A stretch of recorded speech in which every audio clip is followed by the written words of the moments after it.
Salut à tous, c'est Matt, Marvan, je suis avec vous aujourd'hui pour vous partager quelques pensées alors que nous sommes à la veille de ce grand week-end, si important pour nous, ce week-end de Pâques.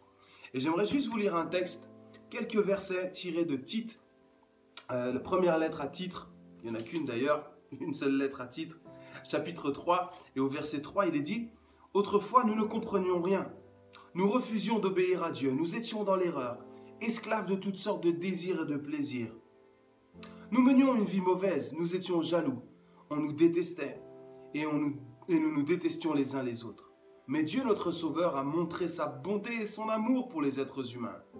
Il nous a sauvés, non pas à cause des actions justes que nous avons pu faire, mais parce qu'il a eu pitié de nous. Il nous a sauvés par le bain de la nouvelle naissance et par l'Esprit Saint qui nous donne une vie nouvelle. Cet Esprit Saint, Dieu l'a répandu généreusement sur nous par Jésus-Christ notre Sauveur. Ainsi, puisque Dieu dans son amour nous rend justes, nous pourrons recevoir sa vie pour toujours, comme nous l'espérons. Quel texte qui nous rappelle ce que Christ est venu accomplir sur la terre. Et quand je dis ce texte, et quand je me prépare par rapport à ce week-end, je me pose la question, comment moi, je peux réjouir le cœur du Père? Comment moi, je peux faire plaisir au Père, à Christ, au Saint-Esprit, qui ont mis quelque chose d'extraordinaire en place pour qu'aujourd'hui je puisse être sauvé. J'aimerais juste vous laisser quelques pensées sur comment plaire à Christ, comment plaire à Christ aujourd'hui, comment plaire à Christ ce week-end. Parce que ce week-end, il est pour lui.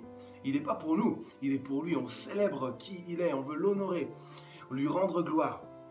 Et j'aimerais dire que la première chose, c'est quand tu acceptes pleinement l'œuvre de la croix, quand tu reconnais pleinement ce qui a été fait à la croix, quand tu choisis de vivre ta vie avec le filtre de la croix devant tes yeux. Vous savez, aujourd'hui, on parle beaucoup de filtres.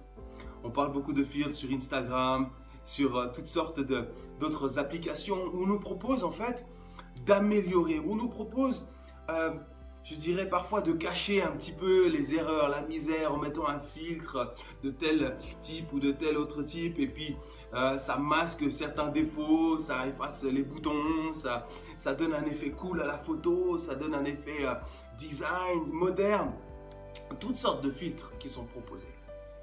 Mais j'aimerais nous dire, il y a un seul filtre qui va nous permettre de garder une bonne attitude,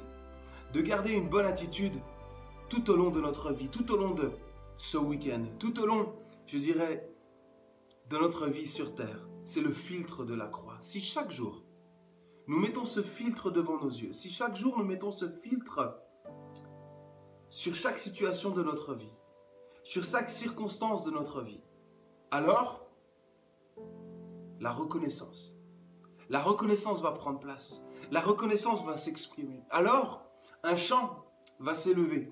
Un chant va s'exprimer. Non pas parce que ce que je ressens, mais ce que je vois devant mes yeux. Et ce que je vois devant mes yeux, c'est le filtre de la croix. Et si tu choisis aujourd'hui et tout au long de ce week-end de remettre ce filtre devant tes yeux, en regardant, même visualisant, peut-être même en fermant les yeux, en visualisant l'œuvre de la croix, ce que Christ a accompli, en passant par le jardin de Gethsémane. Gethsémane, là où il s'est retrouvé seul. Là où Christ est véritablement mort, c'est Gethsémane. Ce n'est pas la croix à Golgotha, c'est Gethsémane. Quand il a dit non pas ma volonté, mais la tienne. C'est là que Christ est mort. La croix n'a été qu'une manifestation de la mort de Christ à Gethsémane. Mon ami, si tu laisses ce filtre de la croix, ce filtre de l'amour de Dieu, ce filtre de cette croix aussi vide aujourd'hui parce que Christ est ressuscité. Et c'est ce que nous allons célébrer.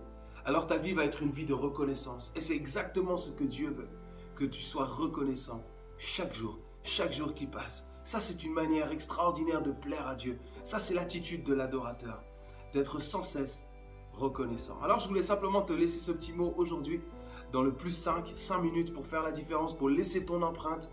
Alors laisse ton empreinte en étant reconnaissant chaque jour.